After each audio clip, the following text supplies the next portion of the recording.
Este rapaz foi atropelado pelo Senhor Caminhão. Naquele momento, uma deusa apareceu dizendo que ele seria enviado para um mundo de espadas e magia. Mas o que ele não esperava era que seu poder o permitiria derrotar monstros enormes com apenas um soco. Literalmente, mesmo aos 5 anos de idade, ele conseguia derrubar qualquer monstro. Mas antes de chegar a este ponto, a cena mostrava o chão de um quarto. Um rapaz estava sentado, rodeado por pilhas de manha que faziam parte da sua vida desde a infância. Ele olhava atentamente para uma das histórias abertas à sua frente. A cada leitura, ele chegava sempre à mesma conclusão. O protagonista parecia patético demais. Ele admirava aqueles com força oculta, disfarçados sob aparências comuns, mas revelada no momento certo. Desde pequeno, ele sonhava em se tornar um desses personagens misteriosamente poderosos. Ao longo dos anos, ele desenvolveu a habilidade de ajudar os outros sem ser notado. Uma senhora idosa lutava para empurrar um carrinho pesado. De repente, o peso desapareceu, tornando o carrinho fácil de mover. Ela se perguntou por que o esforço havia sumido. Escondido atrás de um muro, ele observava a cena com satisfação. Ele se afastou cuidadosamente, evitando ser descoberto. Ele decidiu que já tinha ajudado o suficiente por um dia. Ele foi embora, planejando quem ajudaria no dia seguinte, mantendo uma rotina de 10 anos. Satisfeito por não ter sido visto, ele foi atingido por um caminhão de 8 toneladas. Ele acordou em um lugar desconhecido. Ele se levantou, confuso, tentando entender onde estava, certo de que havia sofrido um acidente. Uma voz feminina revelou que aquele era um mundo de espadas e magia. Diante dele, uma mulher alada apareceu flutuando, dizendo que estava esperando por ele, a alma pura. Ela se apresentou como Hercia, a deusa daquele mundo, e anunciou que o reviveria. Ele perguntou se ela já sabia quem ele era. Hercia confirmou, explicando que ele era uma das raras pessoas que ajudavam sem buscar reconhecimento. Muitos deuses, disse ela, ficaram surpresos com suas ações. Ele apenas ouvia as palavras da deusa. Ele percebeu que, por mais que tentasse passar despercebido, não havia enganado os deuses. Herschel observou em silêncio por alguns momentos. Ela se virou e o chamou de divertido, exatamente como esperava. Ela anunciou que lhe concederia uma bênção para se tornar o que quisesse. Ele poderia ser um herói, um rei demônio, um dragão, ou até mesmo um governante poderoso. Então ela perguntou o que ele queria se tornar. Ele respondeu que queria ser um PFU, deixando a deusa confusa com a sigla. Ele gritou que queria se tornar um personagem com força oculta. Ele explicou que sempre sentia que algo faltava em suas boas ações. Ele se lembrou de abanar as pessoas em segredo para refrescá-las, e de como limpava as ruas sem que ninguém notasse. Ele afirmou que isso não era ser um verdadeiro Pooh, pois suas ações eram pequenas demais. Um personagem com força oculta passa despercebido, mas revela um poder imenso quando necessário, deixando todos ao redor impressionados com sua força. A deusa finalmente entendeu que ele queria possuir um poder avassalador, mas oculto e ignorado. Declarando seu destino, Herschel anunciou que ele renasceria como um plebeu neste novo mundo. Sua força superaria a de qualquer herói, rei demônio ou dragão. No entanto, ela avisou que, no momento em que seu poder fosse revelado, seu coração entraria em colapso. Ele congelou ao ouvir a condição e perguntou por que isso aconteceria. Ignorando seus protestos, a deusa desejou-lhe paz em seu caminho solitário. 2 anos se passam, e ele conclui que a deusa é péssima em ouvir pedidos. Uma matilha de lobos aparece diante dele, mas ele garante a si mesmo que tudo está sob controle. Ele enfrenta o lobo gigante e se declara o mais forte da região. Num piscar de olhos, todos os lobos estão caídos no chão. Ele observa o resultado e comenta como essa força é revigorante. O líder da matilha se levanta, e ele se pergunta se não eram apenas 5. O lobo então foge em alta velocidade.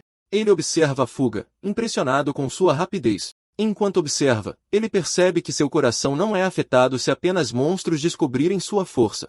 Mas o lobo é atingido por um ataque e jogado ao chão. Ele alcança o animal e pede para que espere. Ele logo começa a correr para deter todos os que restaram. Após a caçada, ele olha ao redor e percebe que não há mais monstros ou pessoas por perto. Eurian, um reencarnado de 9 anos, decide voltar para a vila. Ao se aproximar, ele ouve alguém chamando seu nome. Uma garota o confronta, perguntando onde ele esteve sem avisar ninguém, e ele responde que estava com dor de barriga. Ela o repreende, dizendo que ele deveria ter dito algo e não ter saído sozinho, já que é fraco. Ela o lembra das matilhas de lobos por perto, e ele apenas pede desculpas. Ela se vira para as outras crianças e comenta que havia poucos lobos, o que dificultava o trabalho na fazenda. Um dos meninos diz que é tudo graças às orações do padre, o que facilitou a agricultura. Ele então deseja que não existam mais matilhas de lobos. Um homem o agarra pela cabeça, tratando-o com desprezo. Ele o joga no chão, gritando para que os órfãos não saiam sozinhos. A garota corre até ele, chamando seu nome. O homem o insulta por ser baixo e fraco, mesmo depois de tê-lo acolhido. Sua amiga se aproxima e pergunta se ele está bem. Caído no chão, Yurian pede desculpas, aliviado por não ter sido descoberto. O diretor ordena que todos peguem suas vassouras e saiam, sem nunca imaginar que ele havia eliminado os monstros. Ele ameaça que quem não memorizar a música será deixado para os lobos, fazendo Yurian pensar que aquilo sim era um verdadeiro personagem com força oculta. As crianças cantam que estão felizes, mesmo sendo órfãs. Elas continuam a varrer, sorrindo porque o diretor cuida delas. Enquanto varrem, Yurian e as meninas cantam que os aldeões lhes dão comida.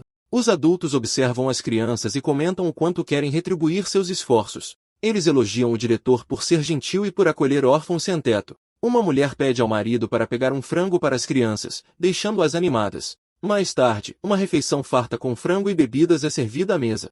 O diretor se delicia comendo 2 coxas de frango. Em outro canto, apenas batatas enchem um prato. Yurian observa a comida à sua frente. As crianças sentam no chão, e ele se pergunta por que só há batatas. Uma menina pergunta por que não receberam o frango que a senhora doou. Um menino mais velho diz para ela comer em silêncio, dizendo que é melhor do que passar fome lá fora. Yurian lança um olhar irritado na direção do diretor. A garota de cabelo vermelho chama a atenção de todos e anuncia o especial do dia. As crianças se reúnem, surpresas ao ver que ela trouxe ovos. Ela explica que os pegou secretamente da senhora e sugere que comam rápido ou misturem com as batatas. A empolgação toma conta do grupo, e um deles declara que vai comer seu ovo imediatamente. Yurian encara a comida, com a boca salivando. A garota oferece a ele seu próprio ovo, surpreendendo-o com um gesto. Ela insiste, dizendo que ele é muito magro e que o diretor vai abandoná-lo se ele continuar assim. Mesmo assim, ele recusa e diz para ela comer o dela. Ela se aproxima e tenta forçá-lo a aceitar, alegando que o ovo vai estragar. O som alto de seu estômago quebra o momento e ela agarra o braço dele. Surpresa, ela o encara, sem saber o que dizer. Ele apenas ri e insiste para que ela coma. Yurian sorri, afirmando não estar com fome enquanto se lembra de quando chegou a este mundo. Ele se lembra de como foi tratado como um órfão desprezado. Em suas memórias, seu corpo é jogado com força no chão. Um comerciante diz para ele ir embora, dizendo que está assustando os clientes. O homem o ameaça seriamente se ele aparecer de novo, pois a vida de um órfão era muito difícil. Ninguém o defendia, e a hostilidade fazia parte de todos os dias. Mesmo desprezado, ele se lembra do momento em que estava deitado no chão. Então, uma garota o viu e percebeu que ele também estava sozinho. Ela se apresentou como ela e o convidou para segui-la. Ela explicou que, embora o diretor fosse cruel, pelo menos lá havia comida e abrigo. Yurian ouvia atentamente cada palavra. O estômago dela roncou novamente.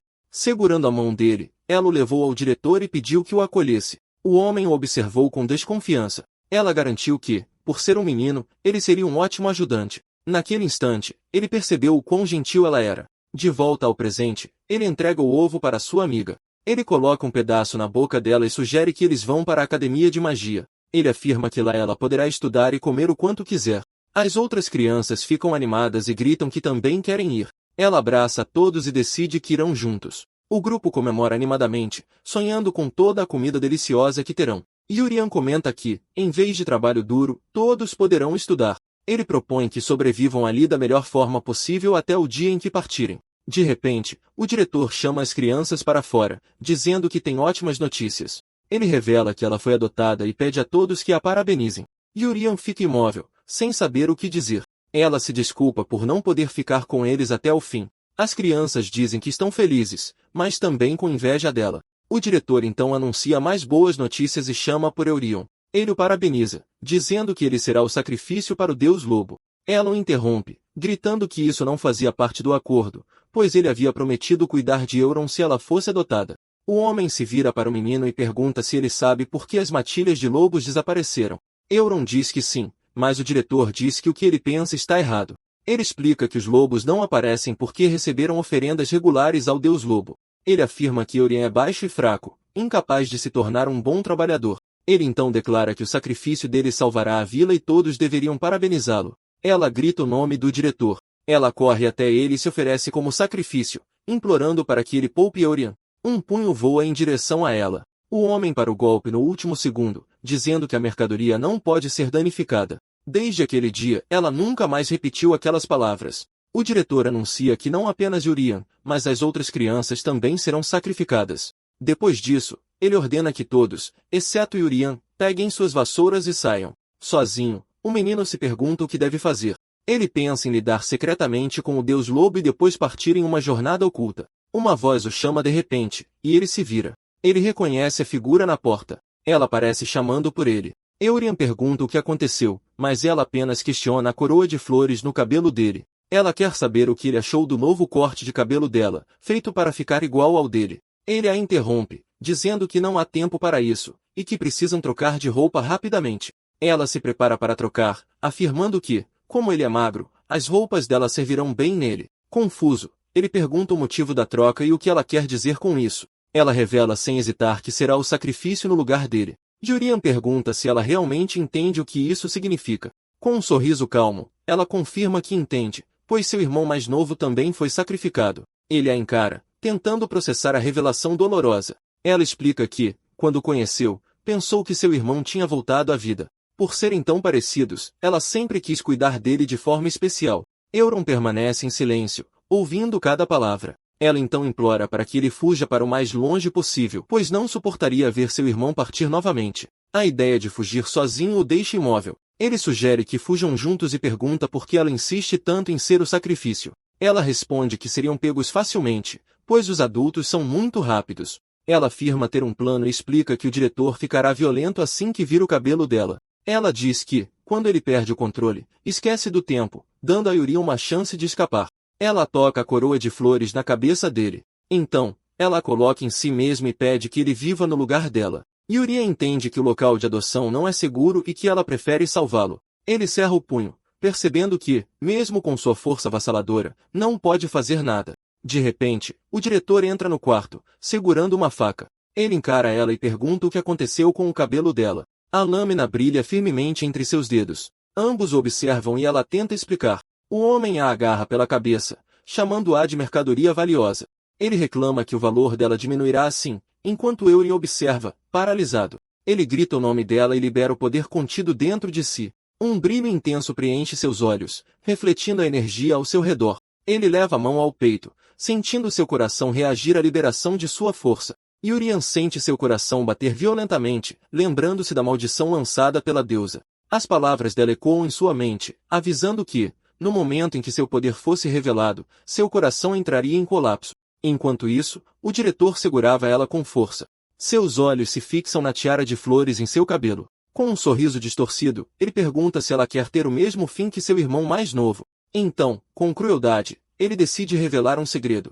Ele diz que é o próprio Deus Lobo e admite que foi ele quem causou o fim do irmão mais novo dela. Friamente, ele explica que, depois que aconteceu, ele lucrou com isso. O homem declara que é uma honra para os órfãos trazerem algum benefício para a vila, mesmo que tragicamente. Ele zomba do menino, dizendo que ele foi gentil até o fim, acreditando que era bom servir de sacrifício. Ele ri enquanto segura ela, que fica mole em seus braços, e ele nota com satisfação que ela não está mais se movendo. Yurian apenas observa a cena em silêncio. O diretor se vira para ele, brandindo a faca, e anuncia sem remorso que sua amiga se foi. Ele o lembra que era ela, aquela que sempre se preocupou com ele. Ele promete que o enviará para o lado dela em breve. Naquele momento, Yurian se lembra de quando a conheceu. As conversas, as risadas e a forma como ela sempre o protegeu. Como ela se sacrificou por ele. Então, ele se pergunta por que ainda estava hesitando. O homem o encara, confuso com a mudança repentina. O garoto vira as costas, perdido em memórias da deusa.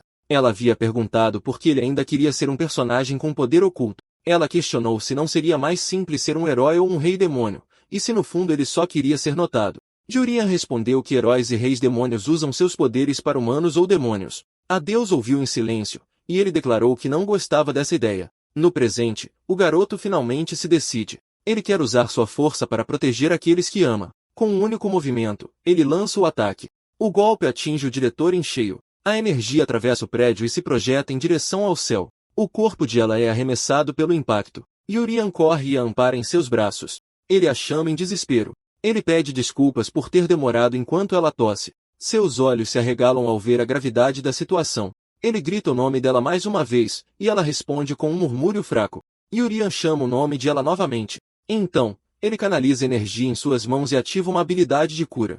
Sua ferida começa a se fechar lentamente. Um suspiro de alívio escapa dele quando percebe que não era tarde demais. Mas enquanto a segura, a lembrança da maldição volta à sua mente. Seu olhar se perde no horizonte destruído. Com uma voz firme, ele declara que não tem arrependimentos. Após a explosão de poder, ele acha estranho ainda estar vivo. Ele olha para baixo e vê o diretor caído no chão, e de repente, ele entende o porquê. Se ele eliminar seus inimigos antes que percebam sua força, a maldição não o afetará. Nesse instante, nasce um protagonista formidável, um portador de força oculta. Graças à deusa, Ercia, Yurian desperta em um novo mundo. 4 anos se passaram desde que ele salvou ela daquele diretor. No meio da floresta, ele encontra um monstro colossal à sua frente. Ele encara a criatura à frente, imóvel e alerta. O monstro o observa de volta, medindo cada movimento seu. Num instante, ele percebe que esqueceu de beber seu leite esta manhã. Ele reclama em voz alta que mal cresceu nos últimos 4 anos. Ele se pergunta qual seria a altura média para alguém de 13 anos. A criatura avança e tenta atingi-lo com um golpe devastador. Em um instante, o monstro é derrotado e cai no chão. Yurian se vira e observa a criatura imóvel entre as árvores. Ele observa a criatura derrotada repousando no chão coberto de folhas. Ele se pergunta se comer chifres de veado ajudaria a crescer. Em frente a um grande prédio, uma voz chama por ela e Yurian. Informa-lhes que ambos têm idade suficiente para fazer o exame de admissão da escola de magia.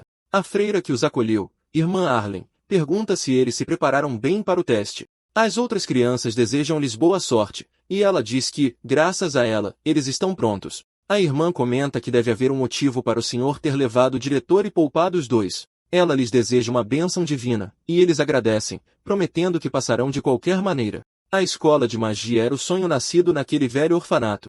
Para Yurian, no entanto, havia outro motivo pelo qual ele almejava isso. Os últimos 4 anos foram entediantes, passados apenas caçando monstros em segredo. Agora, ele mal pode esperar para ser abertamente desprezado pelas pessoas. Ele acredita que um mundo de fantasia existe para um protagonista subestimado por todos. É por isso que ele está genuinamente animado para o que o espera. Finalmente, eles chegam à Escola Real de Magia, uma instituição fundada pela família real para treinar talentos capazes de proteger o povo dos monstros. No dia do exame, um nobre chamado Chris admira o imponente portão principal. Ele olha ao redor, avaliando os outros candidatos. Ele nota que a maioria deles está usando broches azuis, um símbolo da nobreza, assim como o seu. De repente, seus olhos se arregalam quando ele avista uma candidata específica. Ele nota o broche vermelho preso em suas roupas e se pergunta se ela poderia ser a princesa da família real. Com um sorriso, ele comenta que este exame não é para qualquer um.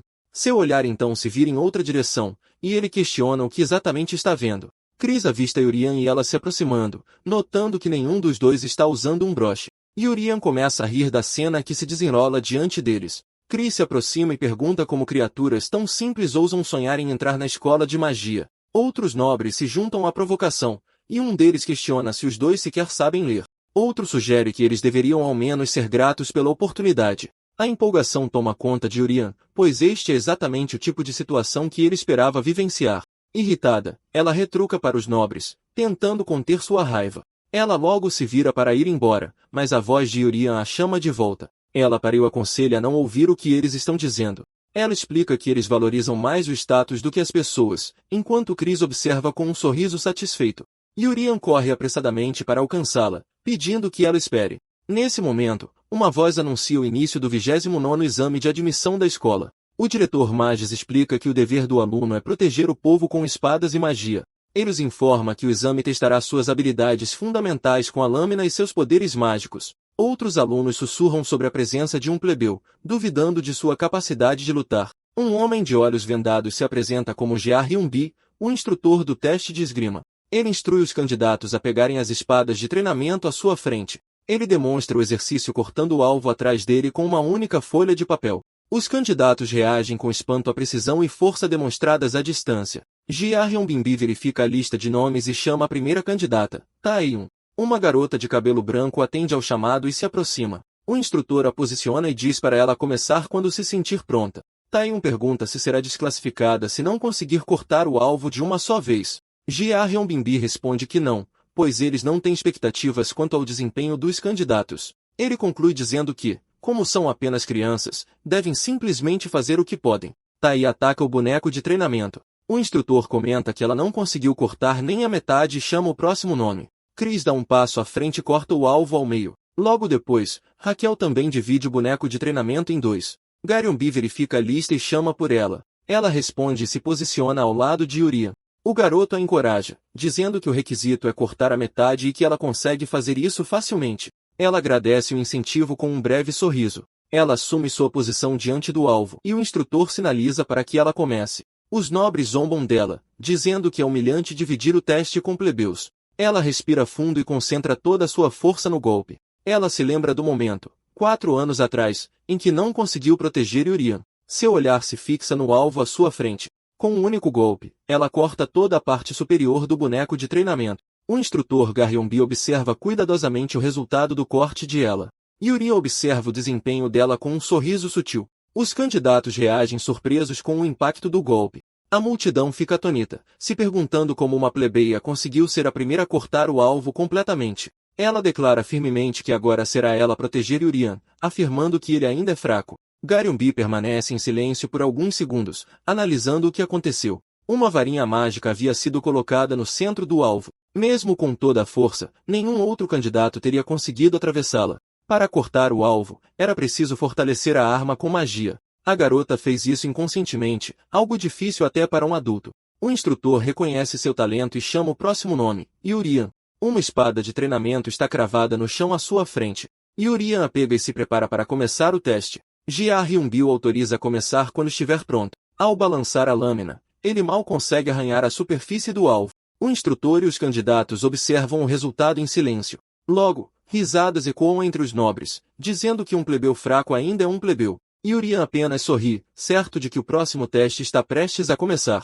Um novo alvo é colocado no centro da sala para o exame de magia. A instrutora G explica que eles usarão uma ferramenta mágica para atingi-lo. Um dos nobres admite que não sabe lançar magia, e ela o tranquiliza calmamente. Ela demonstra como a ferramenta cria água mesmo sem o controle do usuário. Então ela anuncia que o primeiro candidato será Chris. Chris levanta a varinha e dispara um jato de água em direção ao alvo. O ataque atinge o centro com precisão, e a instrutora elogia seu excelente desempenho. Seus amigos o parabenizam com entusiasmo.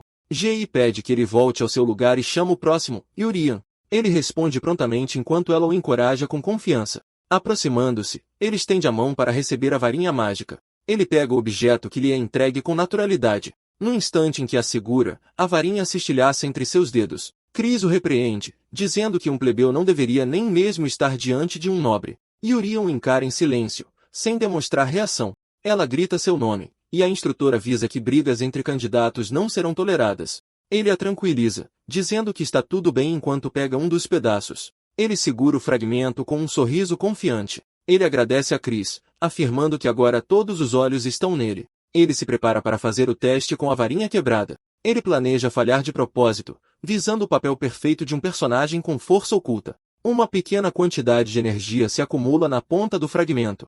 Mas quando tenta lançar o feitiço, um poder imenso explode em sua direção. Urian fica atônito com a força inesperada de seu próprio ataque. Ela e a instrutora G olham para a cena, e todos os outros candidatos observam o resultado. Urian fica sem palavras com o que acabou de acontecer. Ele olha para a varinha rachada e percebe que está em apuros. Os candidatos reagem, confusos com o resultado inesperado do teste. A instrutora G e ela encaram Urian, tentando entender o que aconteceu. Chris e seus amigos resmungam em descrença com o que acabaram de ver. Urian se pergunta se a ferramenta mágica quebrou por causa da força de sua mana. Ele grita que a culpa é da ferramenta, afirmando que deve estar com defeito. Chris se recusa a aceitar, insistindo que um plebeu jamais poderia danificar algo assim. Alguns nobres comentam que o item já estava gasto e simplesmente quebrou na vez dele. Em seguida, Urian agradece a Chris, aliviado pela desculpa conveniente. Ele olha para a varinha quebrada e reclama que é fraca demais para seu poder. Então, ele se vira para o alvo, determinado a manter sua atuação e não se expor. O diretor Magis anuncia o teste final: enfrentar um urso mágico na floresta em equipes de 3. Ele explica que grandes habilidades são inúteis se você não consegue enfrentar monstros. Ela se vira para Urian, animada com o teste final. Ela o lembra que estão a um passo de seu sonho e precisam dar tudo de si para passar. Urian concorda com entusiasmo enquanto uma voz anuncia a formação das equipes. A mesma voz informa que os candidatos com a mesma marca devem se reunir para formar seus grupos. Ela nota o símbolo aparecendo em seu peito. Um candidato se aproxima apontando para o broche idêntico preso em suas roupas. Ele e sua parceira chamam ela para se juntar a eles e irem para a floresta. Nobres próximos reagem, indignados com a sorte de uma plebeia se juntar à equipe da princesa. Yurian sorri, vendo o grupo de ela formado. Ela se despede, prometendo dar o seu melhor.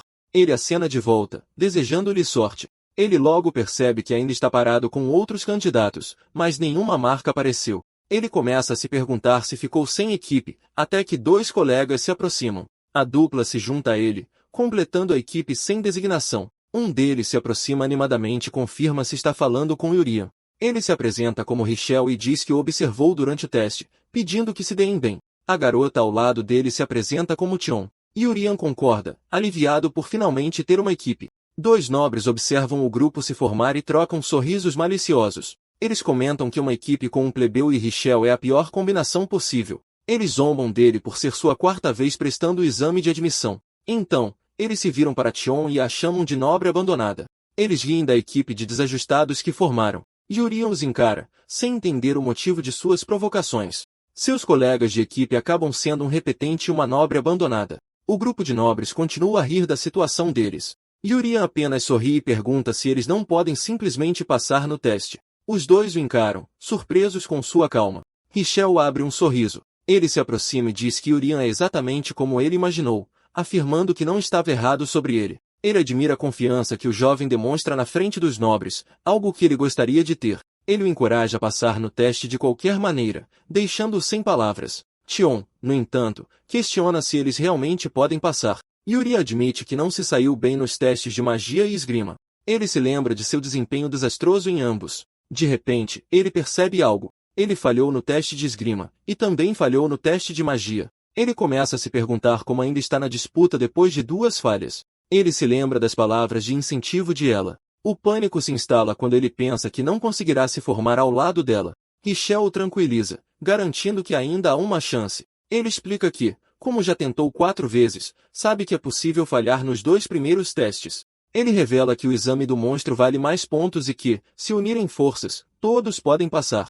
Yurian se anima, aliviado por ainda haver esperança de passar junto com ela. Na floresta, a realidade se mostra muito mais difícil. A equipe inteira foge de um monstro enquanto Richelle implora para Tion fazer algo, já que ela é uma nobre. Em meio à perseguição, um clarão de luz corta as árvores. O grupo para Richelle comenta que o teste é tão intenso quanto ele imaginava. Yurian entende que precisa deter o urso mágico para ser admitido na academia. Ele percebe, no entanto, que não pode fazer isso com esses dois companheiros. Ele se pergunta o que deve fazer, certo de que poderia enfrentar 100 deles sozinho. Richelle afirma que, nesse ritmo, todos eles irão falhar. Tion declara que esta é sua última chance e que ela absolutamente não pode falhar. Ela sugere que eles se concentrem apenas em pegar o molar do monstro. Richelle concorda, explicando que, como são fracos demais para uma luta direta, devem focar em recuperar o molar. Nesse momento, ele tem uma ideia brilhante.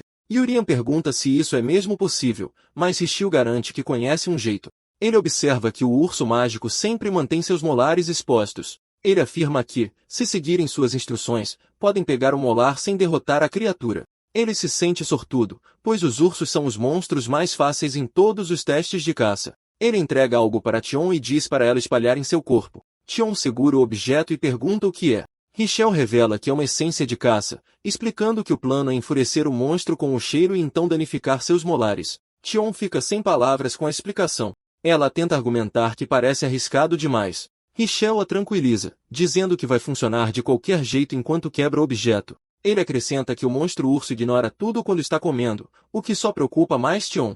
Ele se prepara para agir, mas é subitamente interrompido. Yurian agarra o braço do jovem com força. Ele questiona se ele está realmente enviando Tion para um perigo tão grande. Richelle se vira para encará-lo. Ele pergunta se Yurian não quer ir para a academia com sua irmã. Ele puxa o braço e afirma que, às vezes, é preciso correr grandes riscos. Ele o desafia a encontrar uma maneira melhor de parar o monstro. Ele grita que eles nunca terão sucesso porque são da classe baixa. Ele explica que, ao contrário dos nobres, eles não nasceram com mana, então devem se manter unidos. Ele conclui que é um bom negócio se os dois passarem, mesmo que isso signifique colocar uma nobre em risco. Ele afirma que, como ela é uma nobre abandonada, eles podem usá-la como isca sem preocupações. Tion então se lembra de alguém dizendo que ela havia falhado no teste novamente. A pessoa a comparou com seu excelente irmão mais velho, Rick, duvidando que fossem parentes.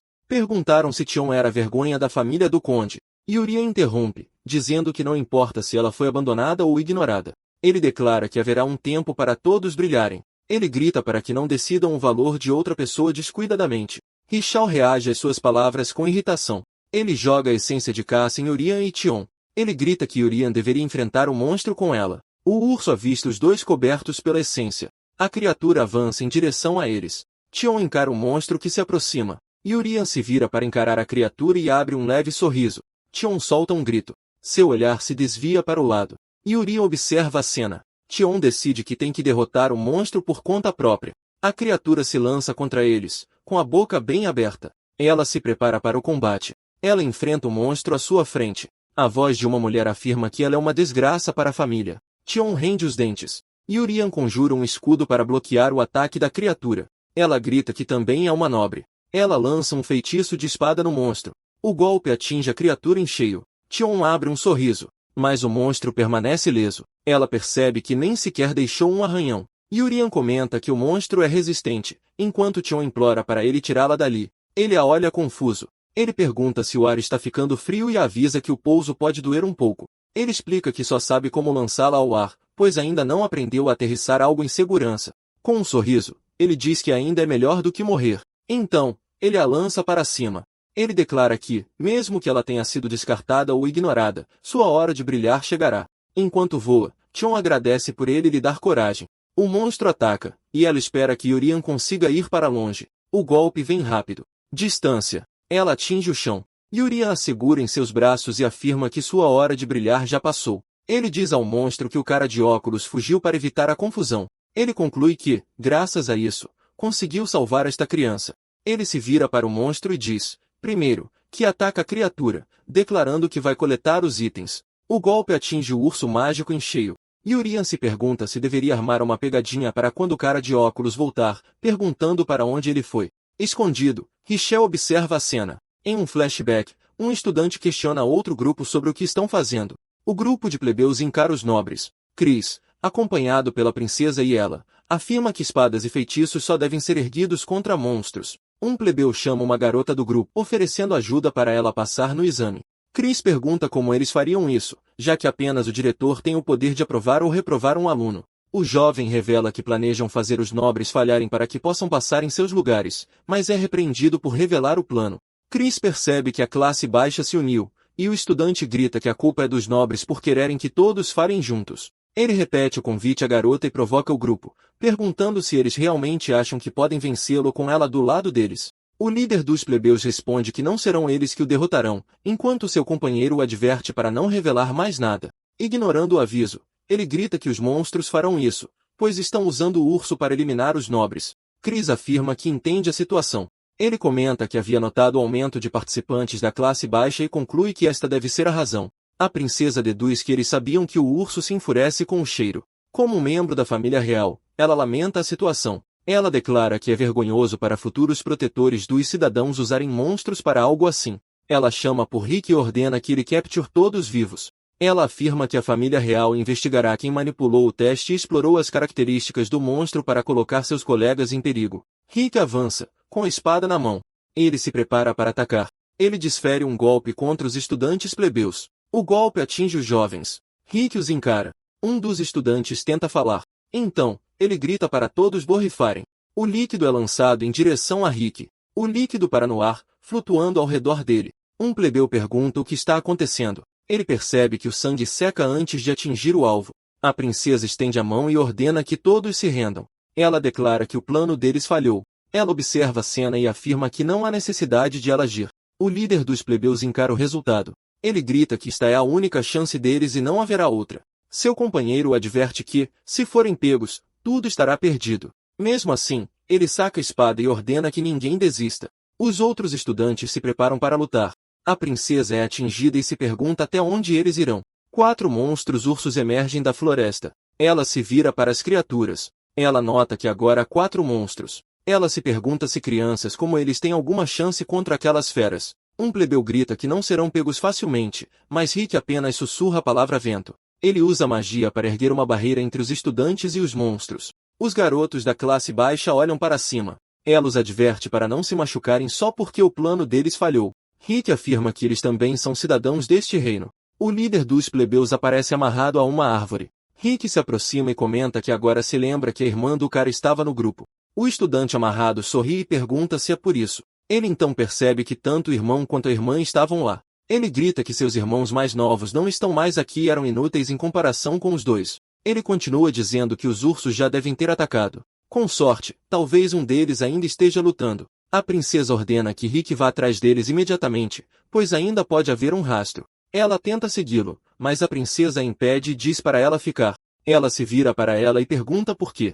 Ela grita que seu irmão mais novo também está lá fora. A princesa diz que entende como é ouvir que algo assim pode ter acontecido com a própria família, mas afirma que a garota só iria atrapalhar. O estudante capturado explica que, se tudo aconteceu como ele disse, a cena do incidente seria uma bagunça sangrenta. Os monstros, atraídos pelo cheiro de sangue, se reuniriam, tornando impossível saber quantos estariam lá. A princesa comenta que Rick tem habilidade para derrotar todos eles, mas lutar enquanto a protege seria difícil até para ele. Ela então pede para ela confiar nele e esperar ali ao seu lado. Ela aperta o cabo de sua espada e sussurra o nome de Yurian. Em outra parte da floresta, Rick corre em alta velocidade por entre as árvores. Ele encontra Tion caída no chão. Ele recua, desviando de um ataque de uma figura de capacete. O estranho se pergunta por que ele não é o cara de óculos. Rick nota o broche preto do atacante e percebe que outra pessoa estava lá. Tion permanece imóvel no chão. Ele se vira para o inimigo. Ele questiona como ele ousa, e se lança para atacá-lo. Rick se pergunta como seu ataque foi bloqueado. O homem de capacete comenta que um ataque surpresa é um pouco perigoso. Ele pergunta se ele pensou que sairia ileso depois de atacar sua irmã mais nova. O jovem de capacete questiona se ele deveria ser a irmã mais nova. Ele pede para Rick se acalmar e ouvir, dizendo que entende mal entendido. Rick apenas sussurra a palavra vento. O homem de capacete observa a magia tomar forma. Uma rajada de vento é lançada contra ele. O jovem comenta que aquilo foi perigoso e quase quebrou seu capacete. Ele observa Rick criar um escudo de vento ao redor de Tion. Rick se vira e o chama de camponês. O jovem de capacete agradece, dizendo que não acredita que Rick seja um dos remanescentes. Em reconhecimento por ele ter desviado de seus ataques 2 vezes, Rick decide se apresentar. Ele revela que seu nome é Rick, o filho mais velho da família do Visconde que serve ao espírito do vento Y. O outro jovem se apresenta como Yuri Sungun. Rick repete o nome Yuri Sungun. Como ele afirmou não ser um remanescente, diz que fará uma pergunta. Ele pergunta se o jovem sabe quem deixou sua irmã naquele estado. Yuri Sungun se vira e pergunta sobre a irmã dele. Uma imagem de Yurian segurando uma Tion inconsciente aparece. Yuri aponta para si mesmo e pergunta, eu? Ele admite que a nocauteou, mas Rick o interrompe. Ele declara que, desta vez, quebrará aquele capacete primeiro. Yuri Sungun comenta que esclarecer mal-entendidos não é fácil. Ele diz que precisa ir buscar algo em breve. Ele avança em alta velocidade, afirmando que conversarão com mais calma da próxima vez. Rick observa sua velocidade. Ele deduz que, pela forma como se move, ele é pelo menos um cavaleiro de nível médio. Mesmo assim, ele consegue interceptá-lo, dizendo que já leu seus movimentos. Ele prepara seu ataque. Ele declara que sua espada é mais rápida. Ele ataca, acreditando ter acertado seu oponente. Ele percebe que errou o ataque. Ele se vira e nota que seu adversário desapareceu. Ele olha ao redor, procurando por ele. Ele olha para cima. Yuri Sungun aparece por trás e o prende no chão. O jovem de capacete pergunta se aquilo era sua imagem residual. Logo depois, é anunciado que o 29º exame de admissão terminou. Um homem relata que houve um incidente infeliz, mas a princesa deteve os culpados, e a equipe de investigação real está cuidando do caso. Em uma sala de reuniões, Magis parabeniza os instrutores pelo trabalho duro, mas um deles discorda sobre a qualidade dos alunos. Ele afirma que este ano foi uma bagunça porque os plebeus e a classe baixa estavam todos agitados. Gei o repreende, dizendo que a Academia Real de Magia não leva em conta o status social. Mas ele grita que isso é mentira e que a academia existe para cumprir os deveres de um nobre. Outra instrutora pede para ele não usar o nome do pai dela ao falar sobre a academia, mas a discussão é interrompida. Magis ordena ao homem que explique o resto para eles. O homem informa que 29 pessoas passaram e os 10 primeiros são. Os candidatos se aglomeram em volta da lista de resultados para verificar suas classificações. A princesa Suruti é anunciada como o primeiro lugar. Rick, em segundo lugar, acha a ausência de Yuri. Sung Gang estranha, pois não acredita que ele pudesse ter reprovado. Jade comemora o terceiro lugar, dizendo que sua mãe ficará feliz. As irmãs, Si e Mo, em quarto e quinto, falam sobre os critérios de avaliação pessoal. Ela comemora o sexto lugar e se pergunta onde Yurian está. Chris, em sétimo, acusa a garota da classe baixa de trapacear para vencê-lo. Raizo, o oitavo colocado, está irritado. Ele até fez o teste e ameaça bater em alguém. Em nono lugar, Ina está animada com a presença da princesa e sonha em ser sua amiga. Goliath, em décimo, decide evitar o cara de cabelo comprido por causa de sua personalidade. Tion fica aliviada ao ver que passou em 24º lugar. Ela está orgulhosa do segundo lugar de seu irmão e depois procura o nome de Yurian. Yurian abre um leve sorriso. Então, ele começa a suar, percebendo que isso é ruim. Ele descobre que foi reprovado. Ele se pergunta se relaxou demais durante os testes, já que tinha certeza de que pegou o item. Ela corre até ele dizendo que ouviu sobre a armadilha, mas está feliz em vê-lo bem. Ela diz que queria ir atrás dele imediatamente, mas Yurian a tranquiliza e se desculpa por fazê-la se preocupar. Ele a parabeniza pelo sexto lugar e comenta sobre os benefícios de estar entre os 10 primeiros. Ela agradece, diz que foi sorte e espera ter a mesma sorte no próximo ano.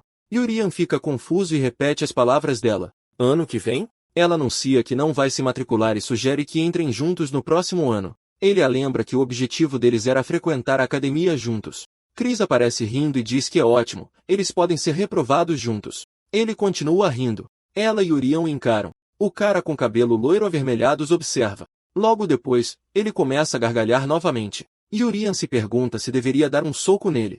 Na sala de reuniões, Ji bate na mesa e grita que não pode aceitar esses resultados.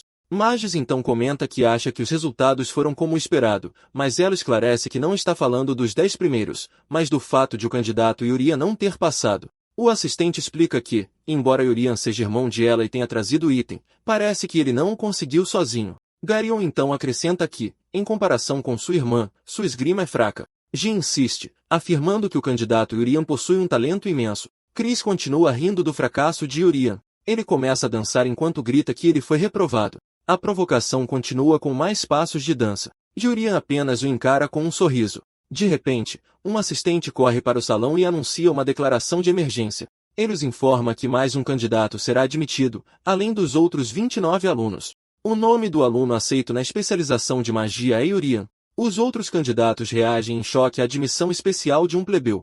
Ela o parabeniza dizendo que eles podem se matricular juntos, mas Yurian ainda não entende a situação. Na sala de reuniões, Ji argumentou que não conseguia entender a rejeição, afirmando que Yurian tem um potencial imenso. Ela explica que ele não só tinha poder mágico suficiente para danificar o dispositivo de medição, mas também conseguiu conter instantaneamente sua força para evitar um acidente grave, mostrando um controle meticuloso. Ji conclui dizendo que deixar alguém como ele ir seria uma perda enorme para o reino. Magis contra-argumenta, apontando que ele teria sido derrotado pelo monstro-urso, se Taeyeon não o tivesse salvado, pois lhe falta experiência. Mas ela retruca que a escola é precisamente o lugar para ganhar essa experiência e que ele poderia superar os alunos mais bem classificados. Magis questiona se um plebeu realmente merece se matricular na escola. Ji responde que quem não merece estar lá é ele, um professor que discrimina descaradamente um aluno.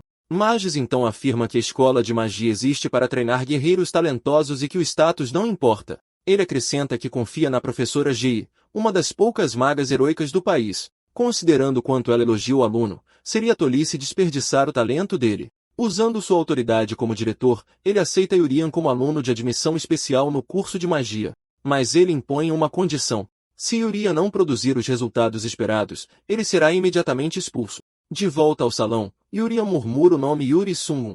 Ele coloca a mão na própria cabeça, estimando a altura daquele que o salvou. De repente, ele percebe quem é. Ele se lembra do teste do monstro-urso, quando a figura mascarada carregou Taeyeon. Seus olhos se arregalam com a descoberta. Taeyeon, à distância, observa na direção deles. Yurian se vira para um manequim de treinamento e o derruba com um golpe de espada de madeira. Taeyeon observa de longe, pensando que não há como a pessoa ser apenas aquilo. Ela pergunta o que foi aquilo, mas Yurian diz que não sabe. No dia seguinte, a notícia se espalha de que os 10 melhores alunos e o aluno de admissão especial estão na classe avançada. Na frente da sala de aula, ela diz que está nervosa, e Yurian lhe diz para relaxar.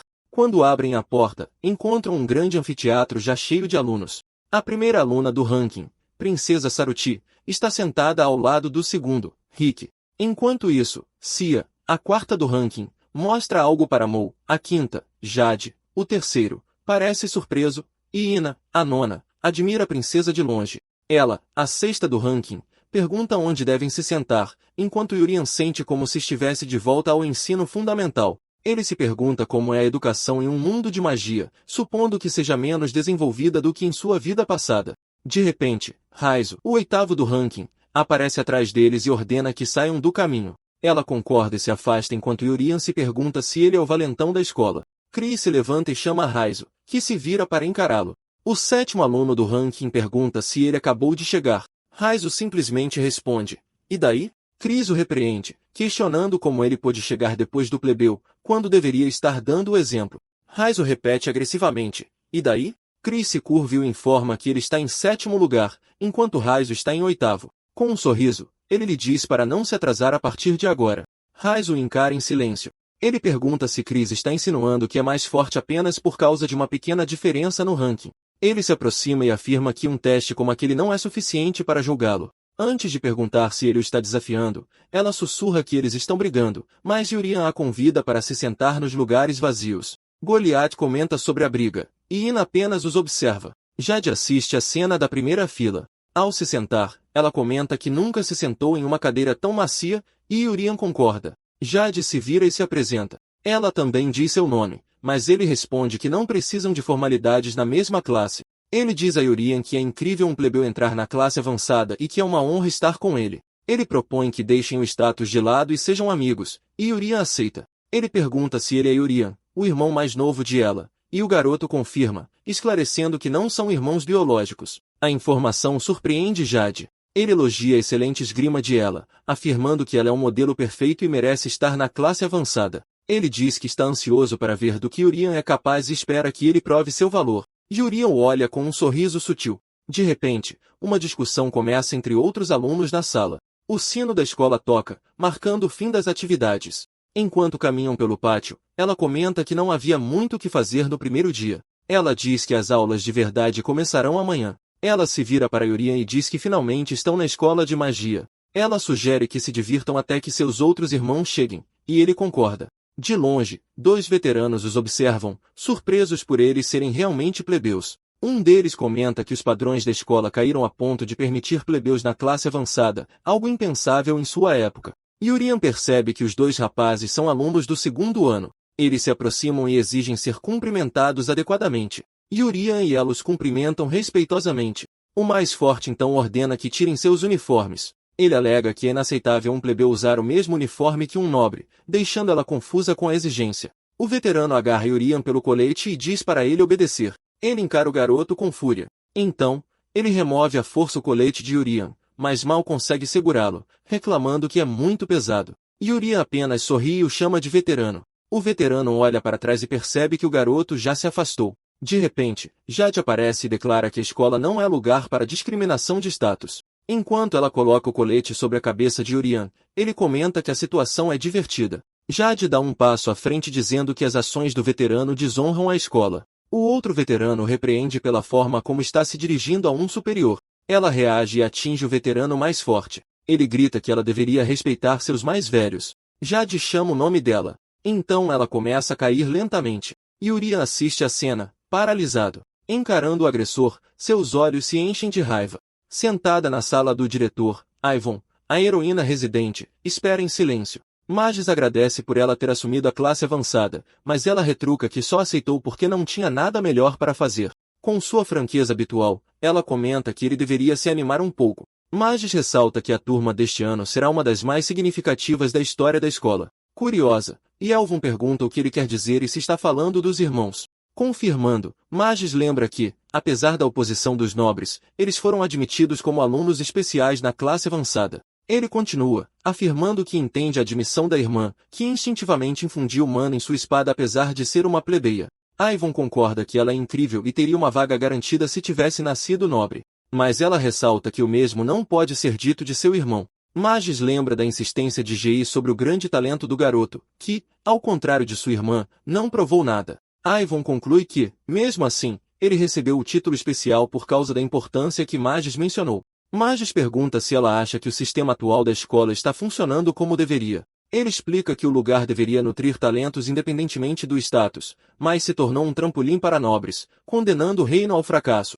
Ivan responde que foi treinada apenas para lutar, mas confia totalmente no julgamento dele. Virando-se, Magis retorna ao assunto da grande importância que ele mencionou anteriormente. Apontando para a janela, ele diz que os irmãos estão sofrendo bullying lá fora e precisam ser parados. E Elvon diz para ele se acalmar, sugerindo que apenas observem por enquanto. Com um olhar perspicaz, ela afirma que está curiosa para entender a importância. No pátio, um veterano exige respeito e acerta um soco forte em ela.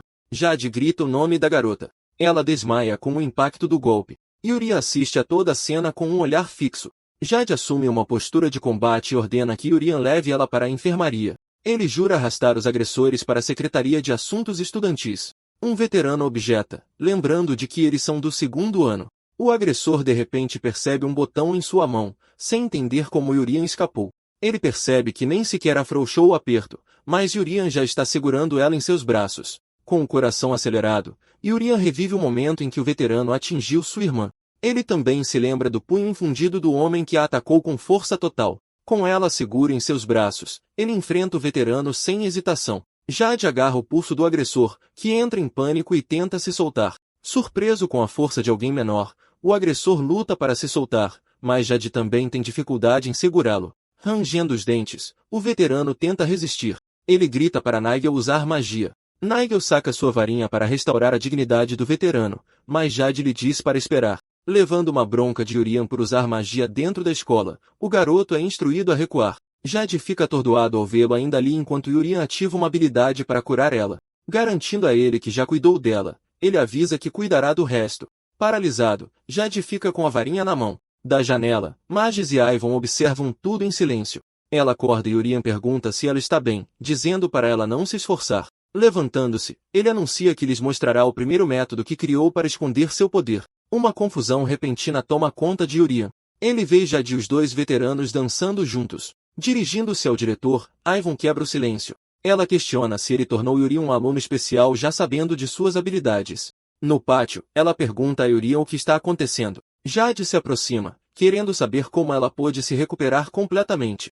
Yurian garante que apenas a curou, e Jade repete a palavra cura incrédulo. Uma vinheta do senso comum deste mundo aparece. Explica que a magia de cura é usada para tratar ferimentos, mas o processo geralmente leva de 5 a 15 minutos, dependendo da habilidade do usuário. Os apresentadores concluem dizendo para não fazer loucuras como cura instantânea. Finalmente, Yurian entende que este mundo não tem cura instantânea. Jade comenta que isso é digno de um aluno de admissão especial, lamentando seu fracasso em impressionar ela. De volta à sala do diretor, Elvon se cansa e anuncia que já chega. Ela aparece bem no meio da confusão e declara que brigas entre alunos são estritamente proibidas. Yurian e ela se viram, percebendo que estavam sendo observados. Com uma expressão séria, Elvon os encara. Ela comenta que há muitos alunos interessantes este ano. Ela diz a todos para irem embora e promete fingir que não viu nada, já que é a cerimônia de entrada.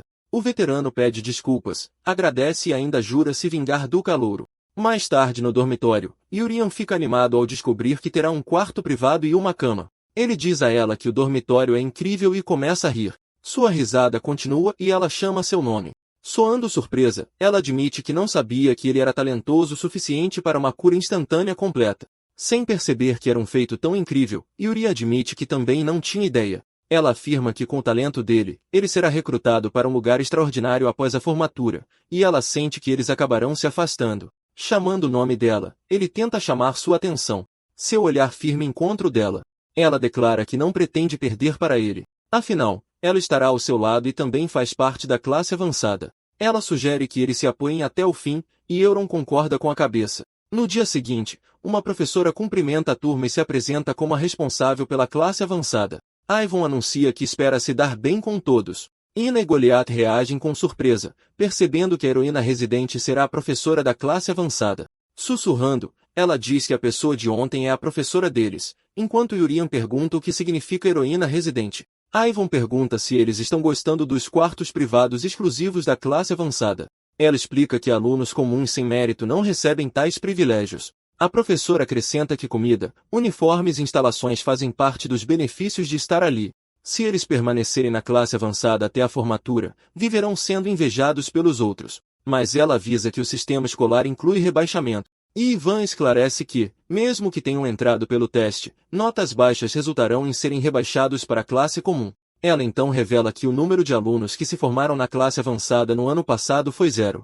Yurian abre um sorriso, afirmando que está muito animado com tudo isso. Com um giz na mão, Elvon anuncia o início da aula. Olhando para o quadro, Yurian fica surpreso com o que ela escreve. Com um sorriso nervoso, ele pensa que talvez tenha começado bem demais. Na classe avançada, a avaliação é absoluta. Isso significa que o número de alunos muda a cada ano. Diferente dos alunos comuns, os membros desta classe recebem um apoio tremendo. Eles têm praticamente garantido uma carreira de sucesso no momento em que se formam. Mas se suas notas caírem, eles são imediatamente rebaixados para a classe regular e toda a sua honra desaparece. No ano passado, nenhum aluno conseguiu se formar na classe de honra. Resta saber se Yurian, nosso protagonista, conseguirá se formar. Andando até o quadro negro, a instrutora Jei anuncia que esta é a primeira aula deles. Yurian reage ao que está escrito no quadro. Chris também encara o quadro, tentando confirmar se aquilo é matemática. A instrutora observa em silêncio. Ele pede permissão para fazer uma pergunta, e Jei permite. O jovem nobre quer saber por que eles precisam estudar matemática em uma academia de magia, já que ele quer aprender magia. A instrutora então devolve a pergunta a ele, querendo saber por que ele quer usar magia. Segundo Chris, seu objetivo é se tornar um feiticeiro poderoso e ajudar o reino. Mas Jei afirma que não é preciso mana para se tornar forte. O conhecimento do mundo é o que realmente importa, segundo ela. Nigel comenta que o conhecimento permite superar as habilidades inatas. Yurian questiona isso. Para demonstrar, Jei acende uma chama na ponta do dedo e pergunta como fazê-la crescer. Chris responde que basta injetar mais mana. Aumentando o fogo, Jei confirma que a resposta dele está correta. Ela explica que normalmente, o fogo seria fortalecido com mais mana, e Chris reage com satisfação. Mas Jei pergunta o que fazer se não puder injetar mais mana e olha para a garota de cabelo preso. Ela sugere usar feitiços de suporte de outros feiticeiros, mas Jei rejeita a ideia. A chama se move em direção ao candelabro enquanto Jei comenta que há uma maneira melhor de ampliar o fogo sem mana. Com a outra mão, ela lança um feitiço. Ela revela que o vento é a melhor maneira. Um enorme tornado de fogo toma forma, deixando os alunos sem palavras. Ela nota que quando o fogo encontra o vento, ele cresce exponencialmente. Yuri acrescenta que é uma reação de combustão. Jei encara a turma e afirma que isso é conhecimento e a razão pela qual não devem focar apenas em aumentar sua mana. Ela anuncia que eles precisam aprender sobre conhecimento e propõe começar com um teste simples. Um silêncio completo toma conta da sala. Todos se concentram no teste, escrevendo com suas penas. A instrutora interrompe o exame e começa a verificar as respostas. Ela informa que 3 alunos acertaram tudo. Chris reage, tendo chutado 2 questões. A primeira com pontuação perfeita é a princesa Saruti. Ela comemora seu resultado. Em seguida, a instrutora anuncia Raizo como segundo nome, surpreendendo Chris. Tian percebe o suor em sua testa e faz uma pergunta direta. Ela quer saber se Chris não tirou uma nota perfeita. Ela o lembra de seu status de nobre e de seu bom desempenho no exame de entrada. Ela ressalta que as classificações mudam mensalmente, mas diz que não se importa muito com isso. Ela só quer que ele se saia bem a partir de amanhã. Chris fica sem palavras com o comentário dela. Jei aumenta o suspense para o último aluno com nota perfeita. O nome é revelado, Yurian. A princesa Saruti, Cia e Rick reagem com surpresa, e Chris fica chocado ao ver o plebeu no topo. Ela fica animada quando ouve o nome dele. Um leve sorriso aparece no rosto de Yurian. Ele revela que em sua vida passada, era um estudante do ensino médio na Coreia do Sul que lutava com o competitivo sistema de educação privada. Ele afirma que consegue resolver esses tipos de problemas de cabeça sem nenhum esforço. Ele tem certeza de que é o melhor aluno desta academia. Sentado ao lado dele, Goliath comenta que seu resultado é impressionante. O jovem nobre declara que não vai perder para Yurian. Encerrando os testes simples, Jei promete dar um presente a todos. Ela segura uma pequena insígnia na mão, depois joga várias insígnias em direção aos alunos. Os emblemas da classe avançada flutuam para cada um deles, e a instrutora diz para eles os prenderem em seus coletes. Com estes, eles agora têm acesso a tudo dentro da academia, incluindo as refeições da mais alta qualidade preparadas exclusivamente para a classe avançada. Aproximando-se de ela, Euron aponta e diz que é carne. Provando o pedaço, ela comenta que a carne derrete na boca e declara que a classe avançada é realmente a melhor. Ela diz a Yurian que quer ficar na classe de honra para sempre, e ele responde que eles podem, se tiverem um bom desempenho. Yurian afirma que eles precisam se esforçar para manter as notas altas. Jei pergunta se eles gostaram da refeição e anuncia o início da aula de caça a monstros. Ela explica que, ao contrário do teste da manhã, esta aula afetará suas notas, e no pior dos casos, poderá resultar em rebaixamento. Euron avisa ela sobre o impacto da aula em suas notas, e ela garante que ficará em primeiro lugar. Mas a instrutora lembra que eles ainda são calouros e jovens demais para caçar monstros sozinhos. G.I. revela que chamou alguns veteranos para uma aula de caça conjunta. 2 veteranos chegam, e Nigel comenta que sentiu falta de seus adoráveis calouros. Yuri nota que o trabalho em equipe deles será avaliado, sugerindo que devem se dar bem. O veterano loiro se aproxima e reforça que o trabalho em equipe é crucial para o teste. Ele ameaça que, se relatar qualquer desobediência, as notas deles despencarão. Ele diz que eles não precisam ter medo, mas que os veteranos podem ser anjos ou demônios dependendo de sua atitude. Goliath se vira para ela e Euron, pede desculpas e recomenda que cooperem por enquanto. Ele declara que, mesmo que seja injusto, ele precisa permanecer na classe avançada a todo custo. Goliath cerra o punho, determinado. Ela concorda que eles também precisam ficar, mas Euron hesita. Ele questiona se eles receberão uma boa avaliação apenas obedecendo enquanto os veteranos riem. Analisando os dois, Euron decide que não pode deixá-los prejudicar sua nota. Uma ideia lhe ocorre. Ele se aproxima e os chama respeitosamente de veteranos, deixando Nigel e o outro surpresos. Ele propõe que façam uma aposta. O veterano mais velho fica com raiva, perguntando como um plebeu se atreve a propor tal coisa e o que um calouro poderia fazer. Mas Yurian garante que eles mostrarão do que são capazes ali mesmo. O veterano loiro aceita o desafio sem hesitar. Ele chuta um barril cheio de armas na direção do calouro. Nigel ordena que peguem espadas e cajados. Com os veteranos já armados, ele propõe uma batalha simulada, prometendo reconhecê-los se vencerem. Outro veterano os avisa para não se machucarem, pois sua espada é real. Ele continua, dizendo que os professores não saberão se um ferimento veio de um monstro ou de um humano, e Yurian questiona a natureza da batalha. O garoto pergunta se eles realmente querem lutar com espadas de verdade. Nigel apenas diz para não ficarem com tanto medo. Os 3 calouros agradecem a oportunidade, e Goliath comemora poder ficar na classe avançada. Ela pergunta a Euron qual espada ela deveria escolher, e ele diz para ela pegar qualquer uma enquanto os veteranos observam. O veterano espadachim diz a Nigel para não pegar leve, e ele concorda. Avançando de repente, o veterano ataca ela, que bloqueia o golpe com firmeza. Surpreso, o veterano recua, sentindo a força do bloqueio dela. Ele percebe que a plebeia infundiu sua lâmina com mana. Ela se lembra de um confronto passado. Naquela ocasião, ela não conseguiu proteger a si mesma nem a Yurian. Sua falta de compostura lhe custou caro, mas agora ela não vai baixar a guarda. Chamando por Nigel, o veterano pede um feitiço de proteção.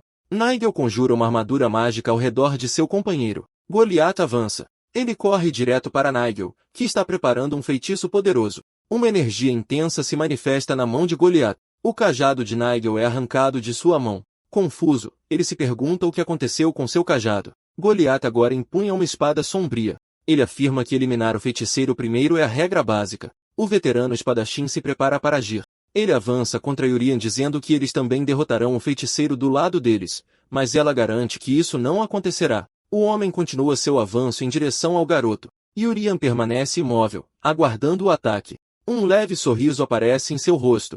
O veterano para seu movimento, sentindo uma presença emergindo ao redor do garoto. Ele observa a cena, incapaz de compreender o que está testemunhando. Ela sente o perigo se aproximando. Atrás de Euron, um monstro emerge das sombras. A criatura ataca com suas garras, e ela grita o nome do garoto. Ela o empurra, recebendo o golpe em seu lugar. Euron a vê com as costas marcadas pelas garras. Goliath grita o nome de ela. Ele invoca sua espada demoníaca com raiva. A lâmina assume sua segunda forma, a hélice, e Goliath salta para atacar. O golpe da hélice atinge o monstro em cheio. A criatura cai pesadamente, morta. O veterano se joga no chão enquanto o corpo do monstro despenca ao seu lado.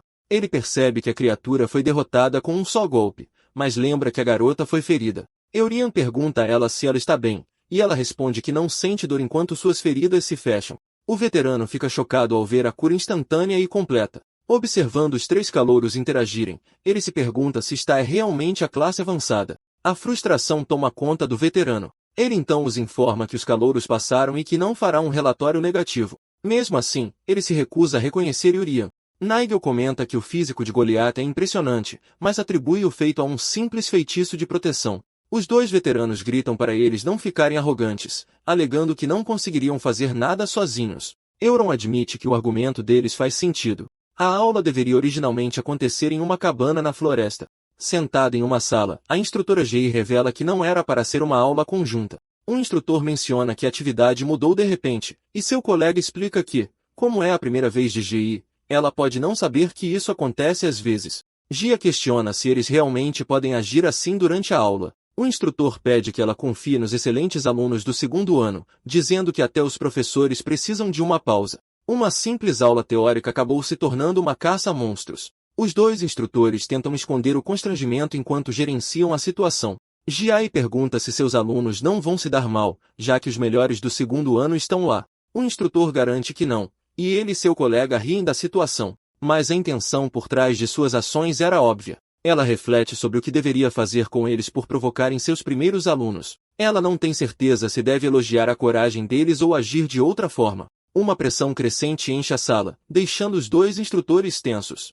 Gi toma um gole de sua bebida e decide esperar. Afinal, eles são alunos da classe avançada. Em outro lugar, alguém pergunta a Jade se ele pertence à família que impunha a espada demoníaca. O veterano pergunta a Goliath se ele se certificou de que os irmãos plebeus não estavam presentes, e o garoto confirma que só trouxe Jade. Jade encara os veteranos que o convocaram de repente para aquele lugar. O jovem elogia o bom trabalho que eles fizeram. O aluno mais bem classificado da classe avançada do segundo ano, Leral, se oferece para dar um conselho a Jade. O grupo do segundo ano é conhecido como a Cova do Diabo por causa da pessoa classificada em primeiro lugar. Durante a cerimônia de entrada do ano passado, Leral exigiu que todos o obedecessem.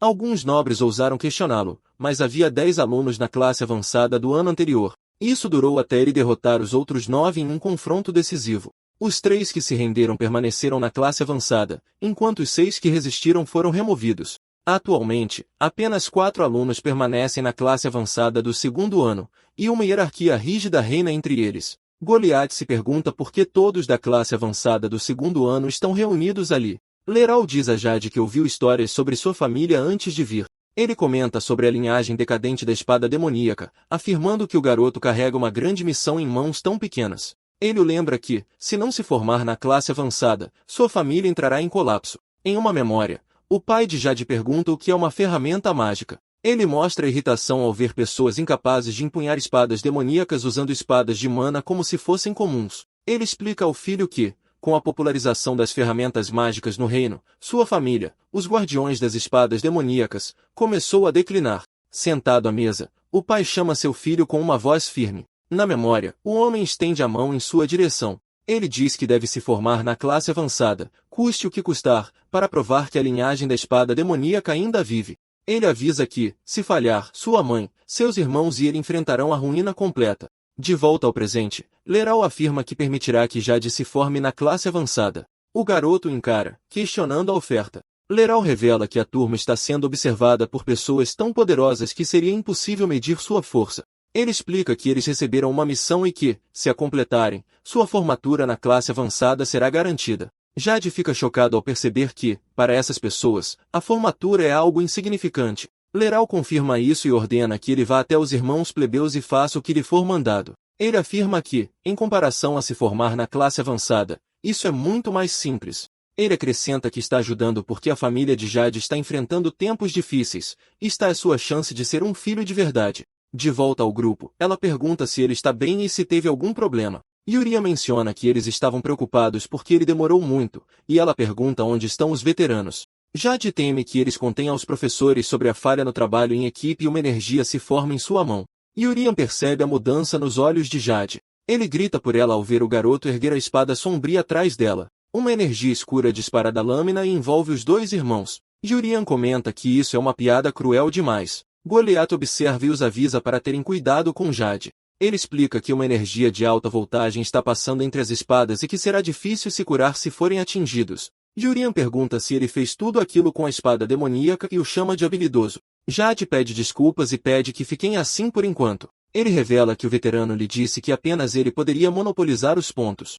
Ele afirma que precisa ficar na classe avançada e que plebeus como eles podem desistir sem problemas. Mas ele promete libertá-los quando a aula terminar e pede desculpas a Jade. Leral aparece na floresta, confuso com as ações de Jade. Ele encontra o garoto caído no chão e diz que ordenou que ele neutralizasse os irmãos plebeus. Ele questiona se ele está tentando desobedecer às ordens de seus superiores. Jade levanta seu rosto ferido. Sentado em uma rocha, Leral ordena que ele vá atrás dos irmãos e siga suas ordens. Jade comenta que parece que os superiores não aceitam plebeus estudando magia.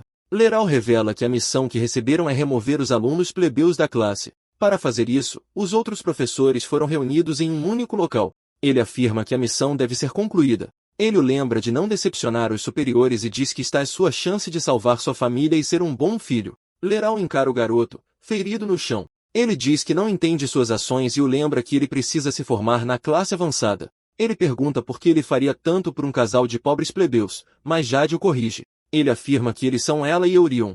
O veterano retruca que faz apenas 1 ou 2 dias desde que foram admitidos, tempo insuficiente para formar laços. Jade cerra o punho no chão e diz que não está fazendo isso por proximidade. Ele afirma que o talento de ela com espada merece estar naquela classe, e que embora Euron seja fraco e tenha dificuldades com magia, ele é inteligente e se tornará um adulto capaz de levar o reino à prosperidade. Suas habilidades de cura também são notáveis, e no futuro, ele será reconhecido e curará muitos dos doentes do reino.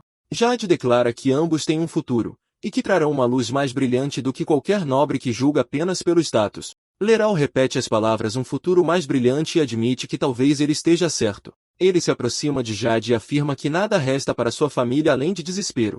Interferir com as ordens de um nobre de alto escalão seria um crime que poderia acelerar ainda mais a queda de sua família.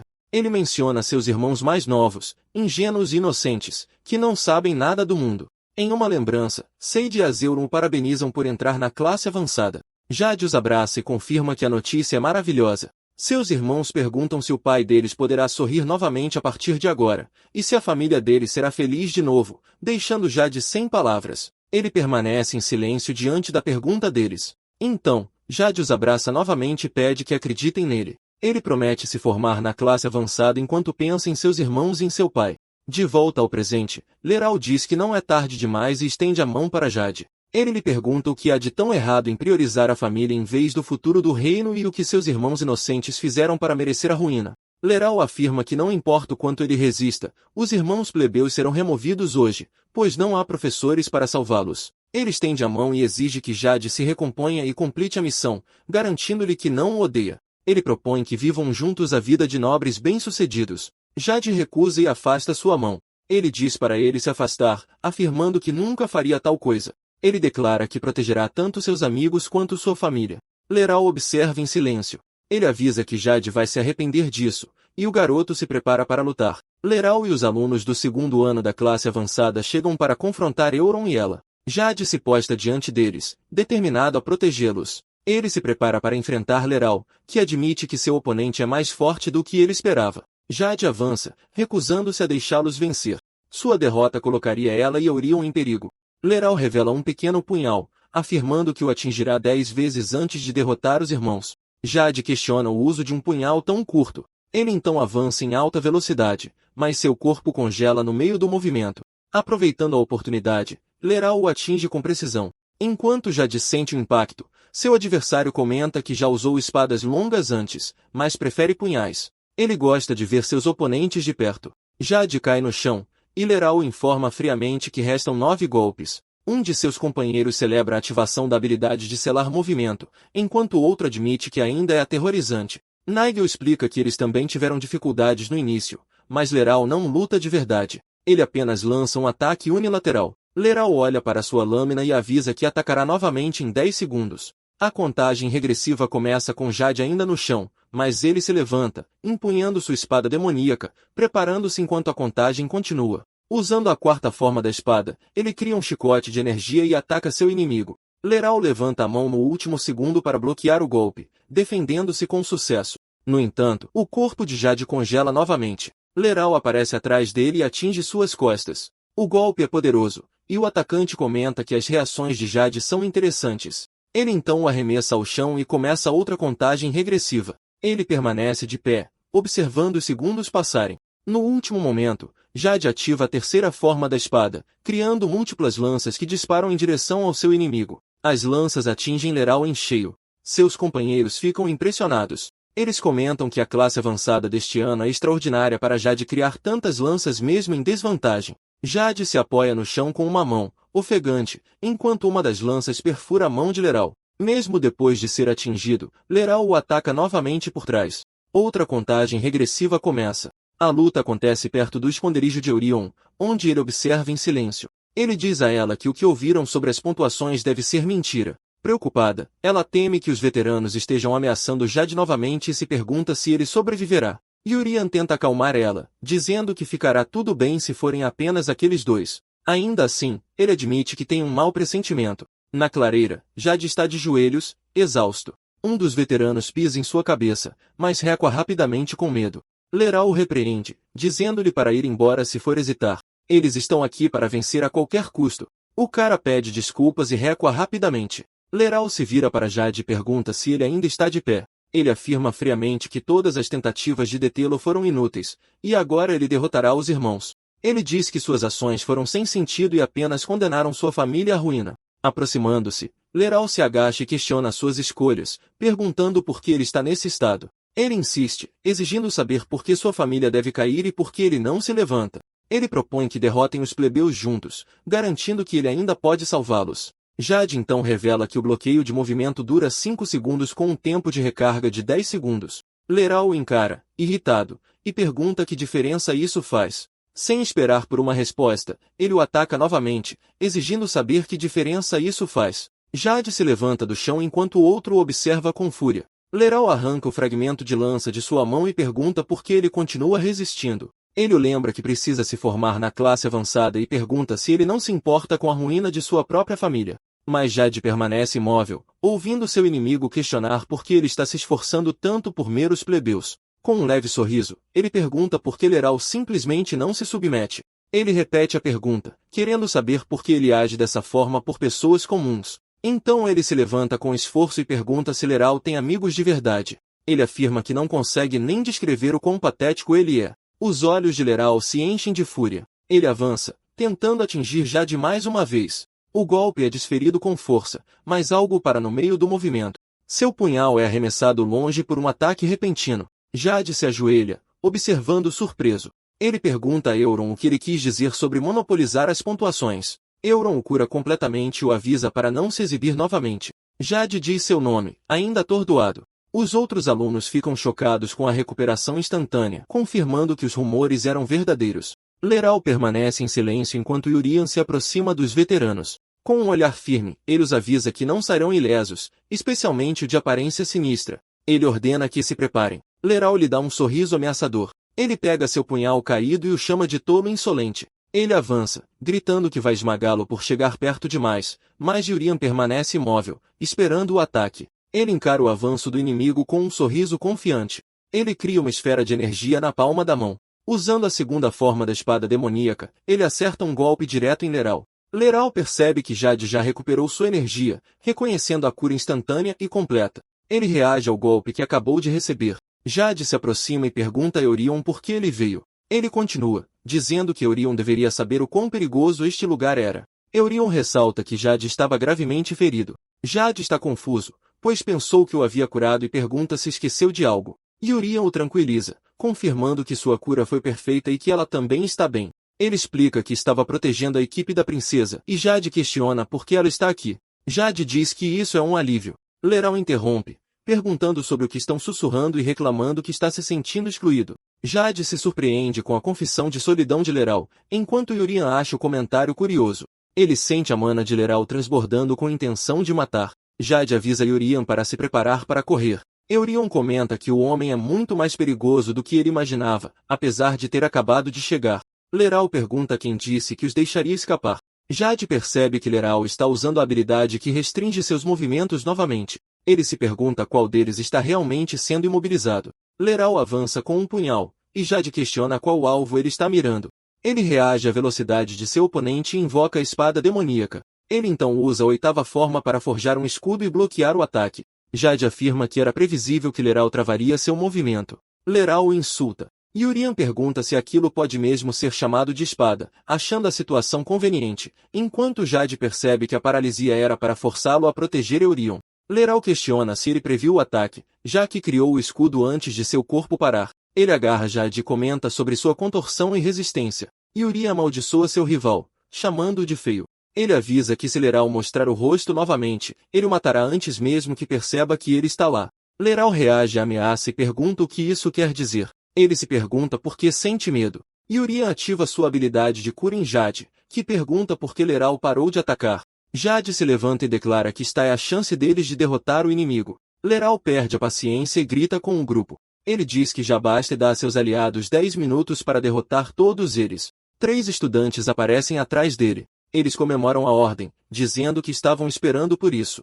Jade admite que havia se esquecido de que eles estavam lá. Leral provoca, dizendo que duvida que eles conseguiriam escapar dele, muito menos de toda a classe avançada do segundo ano que agora aparece. Jade reage à nova ameaça. Ele se pergunta o que pode fazer nesta situação. Ele diz a si mesmo para parar com os pensamentos inúteis, pois nada mudará se ele apenas se acovardar. Ele se concentra em encontrar uma maneira de escapar. Ele cerra o punho, forçando-se a pensar com clareza. Ele está determinado a encontrar uma solução, mas Yuri o interrompe, afirmando que ele já fez o suficiente. Então Yuri toca o ombro de Jade. Jade reage com confusão. Yuri o segura enquanto ele desmaia e pergunta se ele está bem. Um estudante zomba, dizendo que, no final, Jade apenas desmaiou de medo. Yuri diz a ele para deixar o resto com ele e dormir um pouco. Em outro lugar, uma espada está cravada no chão, e alguém comenta que eles estão atrasados. Rick, o segundo colocado na classe avançada, pergunta se eles não vão buscar seu colega de equipe. Perto dali, ela confidencia à princesa que também acha a situação estranha. Ela explica que Yuri prometeu voltar logo e se pergunta se algo está errado. A princesa Saruti, a primeira colocada, concorda e sugere que vão procurá-lo. Um estudante percebe que eles caem imediatamente. Leral então ordena que os encontrem e matem, pois nenhuma testemunha pode ser deixada viva. Ele reclama que o cara fugiu carregando alguém nas costas. Leral para ao sentir uma presença se aproximando. Ele se dirige à figura de capacete e pergunta quem é.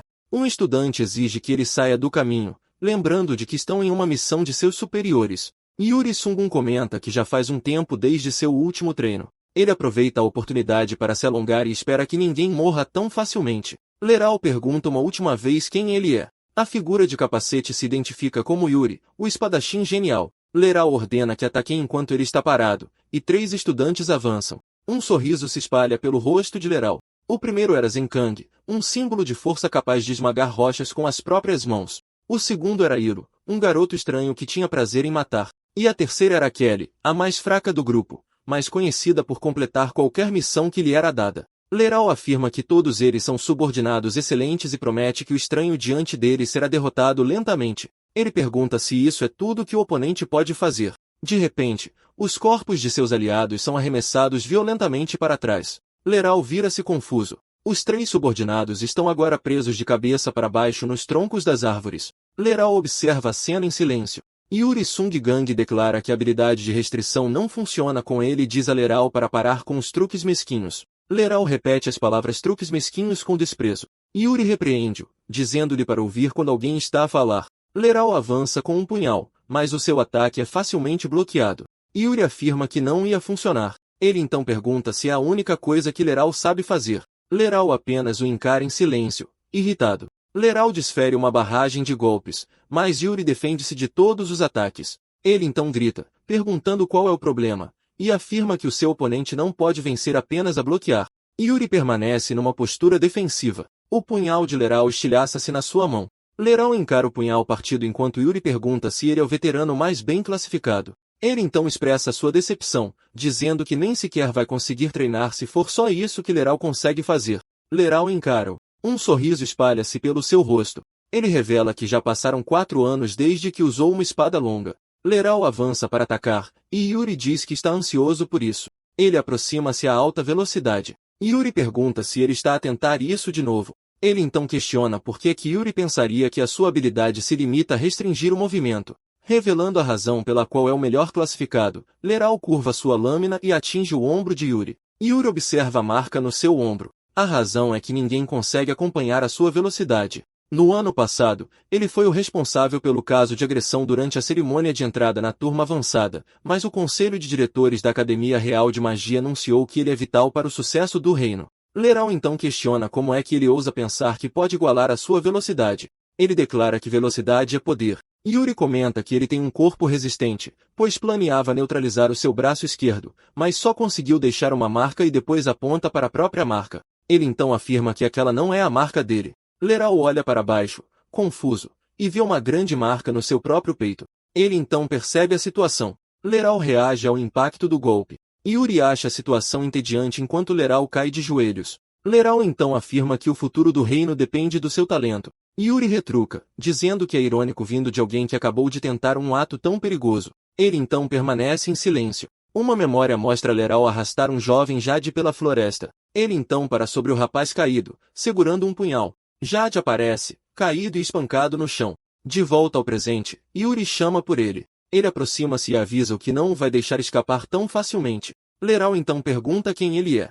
Yuri levanta a sua espada e diz adeus. Ao longe, a princesa Saruti questiona uma energia sombria enquanto Rick reage. Rick então diz o nome Yura Samon. Ele reconhece-o como o principal culpado no caso do exame de entrada e prepara um feitiço de vento. A princesa diz a ela que elas também precisam de se mover. Rick corre pela floresta a alta velocidade. Ele mantém o foco no caminho à sua frente. Chegando ao local, ele confirma que o veterano mais bem classificado, Yuri, está sobre o corpo caído de Leral. Rick avança e chama por Yuri Songgon, mas a figura de capacete pede-lhe para o chamar apenas de Uruz. Rick questiona-o, perguntando se Leral, o melhor dos veteranos, também não foi bom o suficiente para ele. Ele então pergunta por que Uruz não está a tentar eliminar os estudantes, e ele responde que não eliminou ninguém. Rick pergunta se ele não planeia dizer a verdade, mas desiste e agarra o punho da sua arma. Ele então prepara-se para atacar, afirmando que o forçará a confessar. Uruz simplesmente pergunta se ele é mais forte que Leral. Rick avisa-o que ele se vai arrepender se pensar que ele é o mesmo de antes.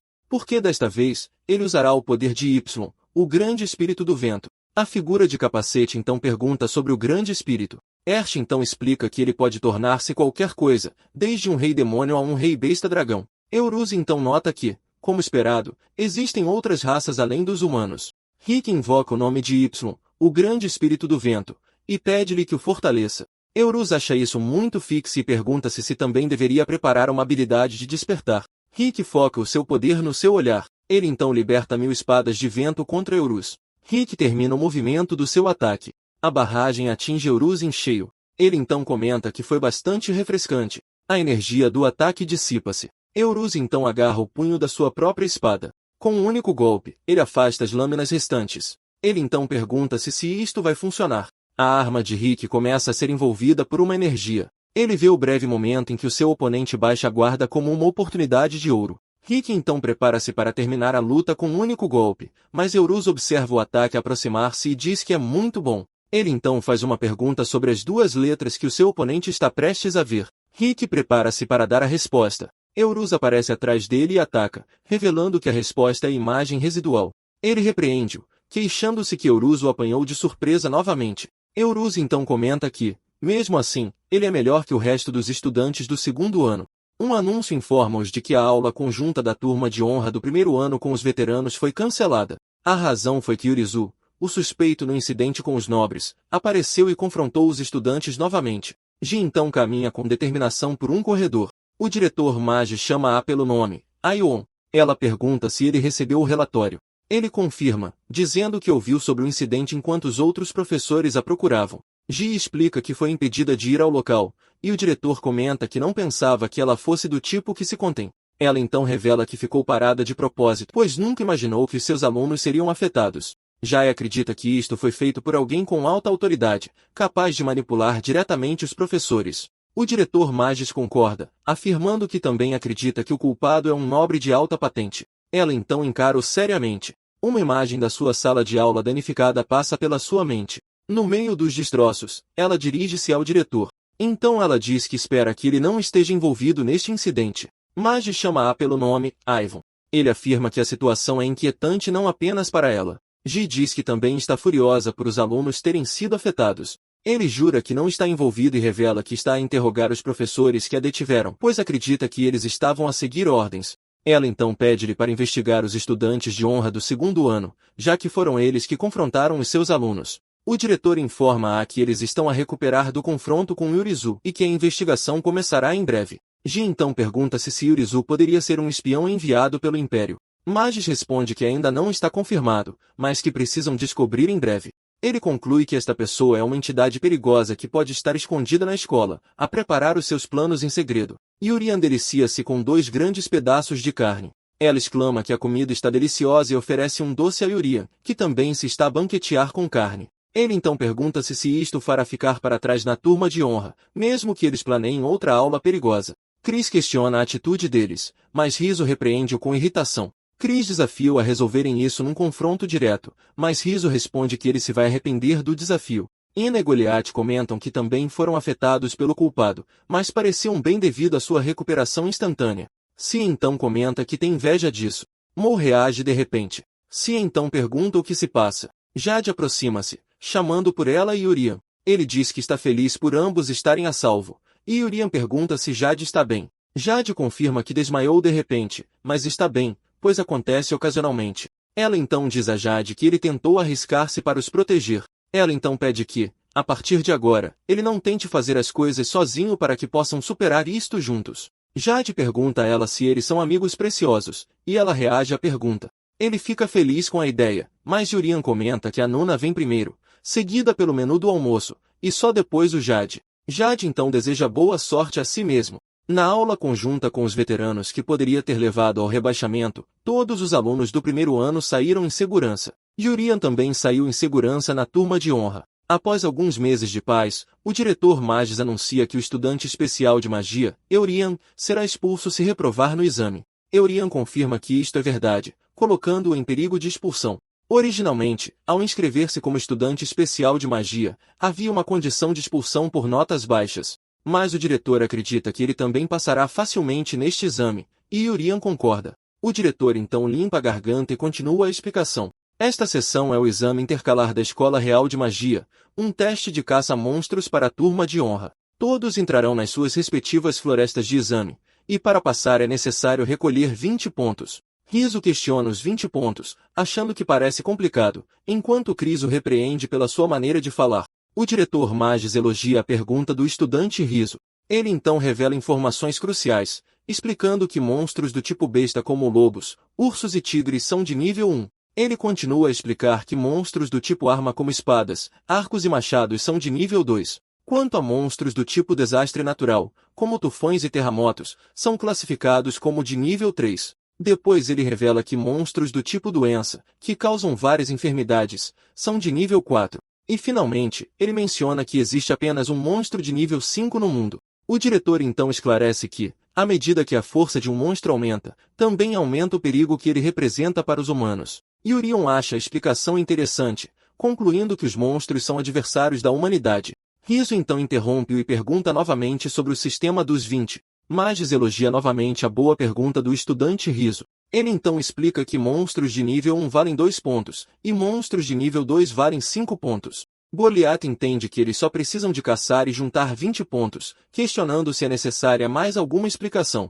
Então o diretor informa-os que o período de teste é de 5 dias e que é uma competição individual. Urian calcula que precisará de caçar 4 monstros de nível 2 para passar sem revelar a sua força. Moova pergunta ao diretor quantos pontos valem os monstros de nível 3. O diretor comenta que, entre os alunos do primeiro ano, ela é a terceira a fazer essa pergunta. Ele responde que monstros de nível 3 valem 20 pontos, mas avisa-os para recuarem imediatamente se encontrarem um.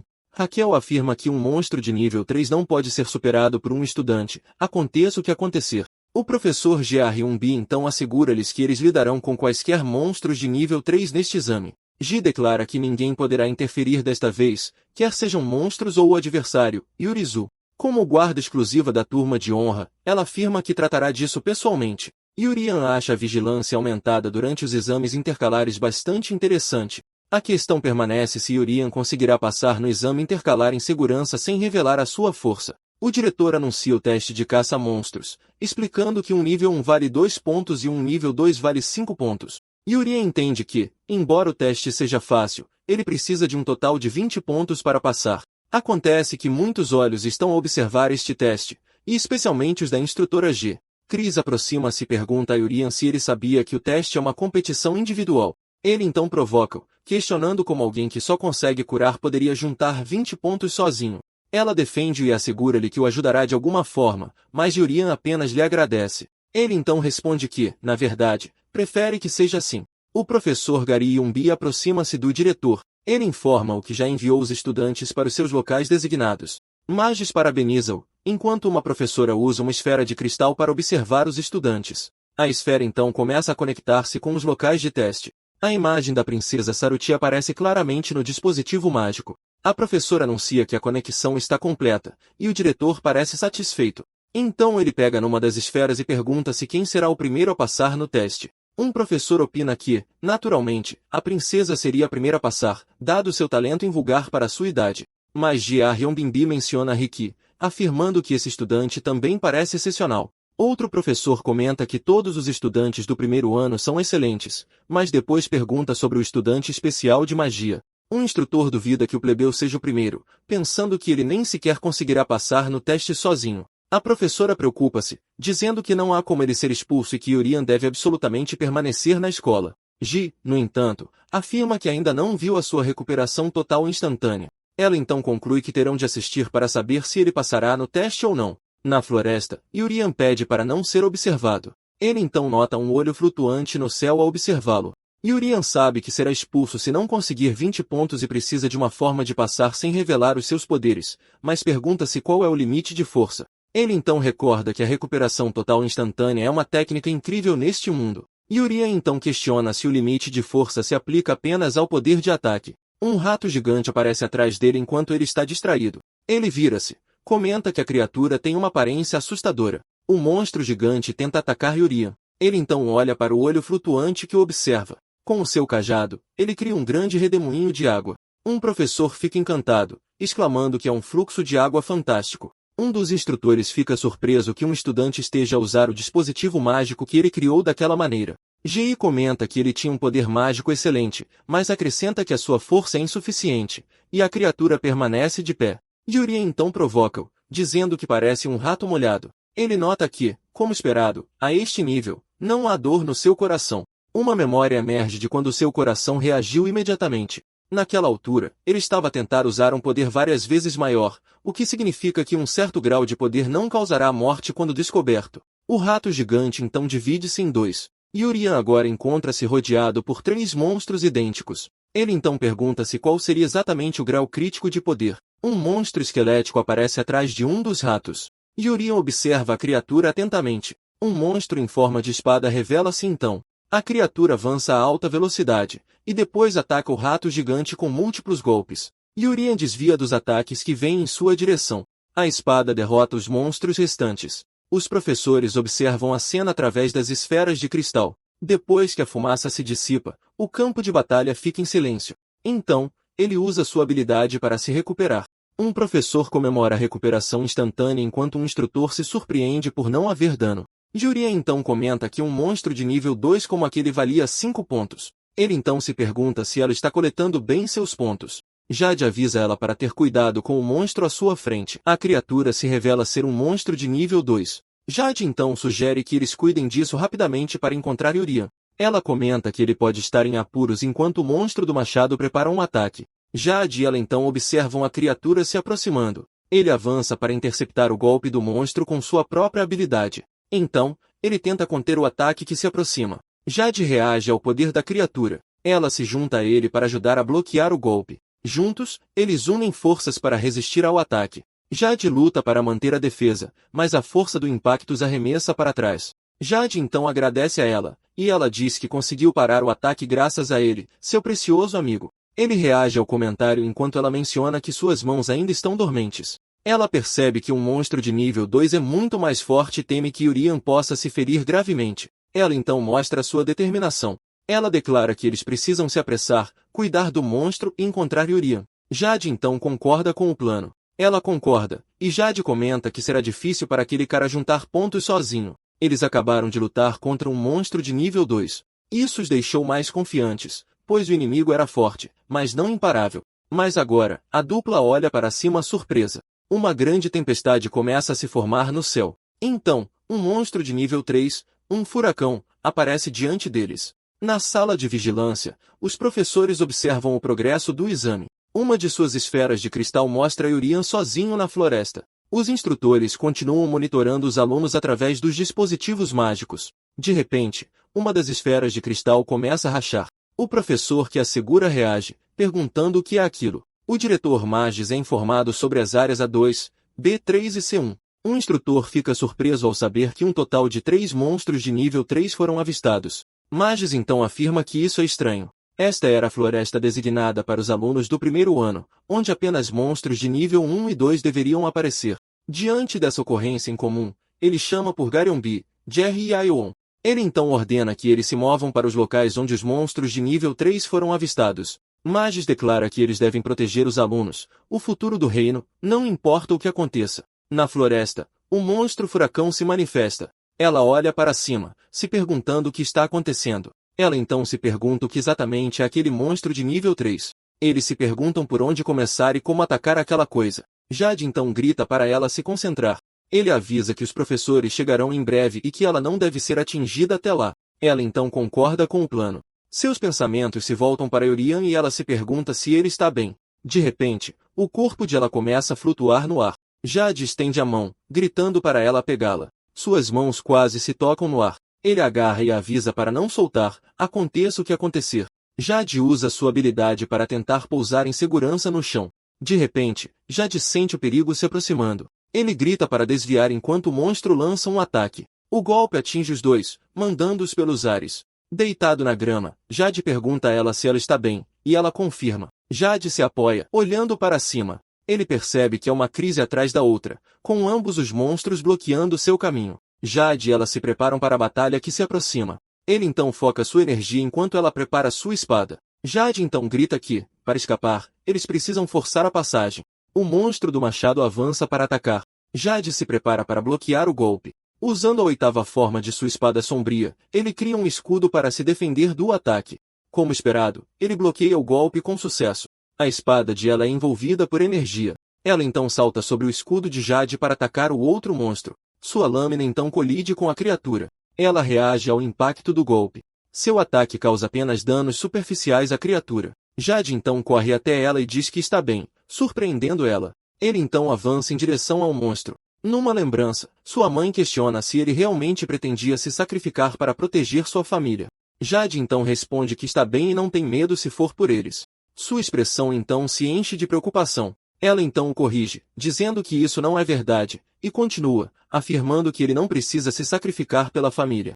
Ela o aconselha a sempre usar sua força para proteger a si mesmo, seus camaradas e os cidadãos. Jade se lembra das palavras de sua mãe sobre o papel deles como portadores da espada mágica. Na verdade, ele se lembra de não ter dado tudo de si ao enfrentar Leral. Ele então se lembra de como aquele era um problema que ele pensou ter resolvido através de seu próprio sacrifício. Então, ele se lembra de como Yurian apontou o quão ferido ele estava. E ele também se lembra de ela dizendo que ele queria se sacrificar para protegê-los. Uma imagem de seus irmãos mais novos aparece, pedindo para ele não se machucar. De volta ao presente, sua expressão muda. Ele então libera a primeira forma da espada mágica, criando um ataque em forma de caveira. Ela observa a cena e questiona o que é aquilo. Ela se pergunta que arma ele está usando, já que ela não conseguia ver nada. Ela então se maravilha com a incrível habilidade de Jade. O monstro furacão então se prepara para atacar. Jade grita para ela tomar cuidado com o que está por vir. Uma forte rajada de vento então os lança no ar. A dupla reage à situação inesperada. Ela então se surpreende como uma mera rajada de vento pôde fazê-los cair daquele jeito. Ela então se prepara para a queda. Ela percebe que se eles caírem daqui, eles definitivamente. Ela então pensa em Yurian. De repente, a queda deles é interrompida no ar, e eles flutuam em segurança. Ela pousa suavemente enquanto Jade cai no chão, e ela pergunta por Yurian. Yurian então se revela e questiona se aquilo é um monstro de nível 3. Jade o chama, dizendo que está aliviado por ele estar bem. Yurian lembra que os professores estão a caminho, então se vira para o monstro e pergunta se vale 20 pontos. Yurian sugere que os três tentem derrotá-lo, deixando Jade e ela surpresos. Jade questiona se ele está falando sério e como pode sequer pensar nisso depois de ver o que aconteceu. Ela se sente envergonhada por estar com medo e reconhece que Yurian é uma pessoa maior que ela. Mas Yurian apenas repete animadamente que vale 20 pontos.